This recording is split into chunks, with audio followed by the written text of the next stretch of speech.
St. Mary's of Oskaloosa. This is Tom Leah doing the weekly email video. So I just wanted to. I was watching a video that I thought that was pretty inspirational on Saint John of God. So he was a saint.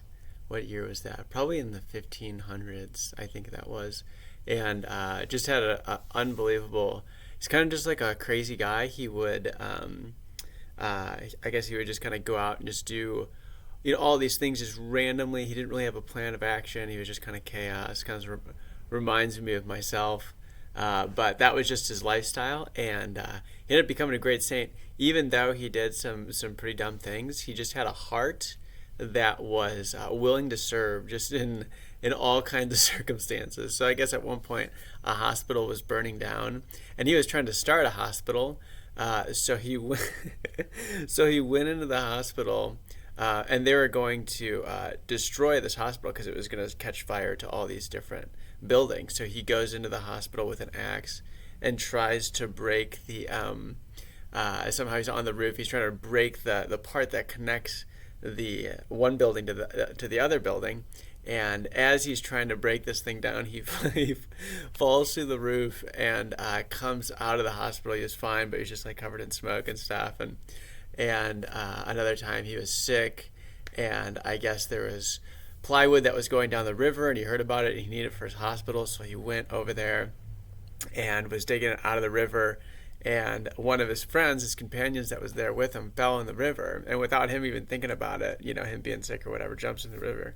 And he ends up catching pneumonia from that and ultimately dies at age 55. So the priest I was talking is like, I don't recommend doing this, right? Like, this isn't like a super healthy way of going about things. But he did say that the reason he's a saint is because these people were so inspired by this man's just charity, this like radical charity that that they founded an order, and it's over 1,500 religious brothers and sisters at this point. So yeah, he was just making the point, kind of twofold, that God can make a saint out of anybody. And he was never successful, right? Like, he tried to get this hospital going, and it just was like all over the place.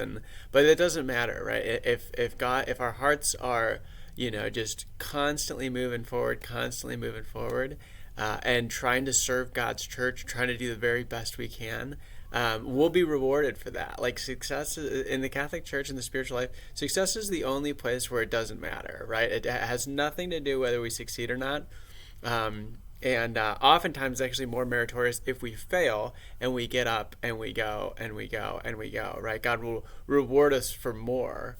So I wanted to maybe segue into like the devotional life, right? Like the life of prayer, the life of the rosary, the life of the Stations of the Cross. Might not feel like we're doing a whole lot, but I encourage you to pick up books, especially the saint, like those who talk about the saints and purgatory, and how much good we can do for them. Really, like, the more we understand how much good we can do through prayers and through our communions, through our masses, through all the things the church gives us, like, it just is something we would never miss, right? We wouldn't miss these opportunities in our lives. So it really just adds this layer. But we have to read, we have to take this information in, and then it'll change our hearts, it'll change our lives, and then we'll receive communion, and then that'll help us even more with driving. And we'll fail. Like, it's not about, it has nothing to do with succeeding.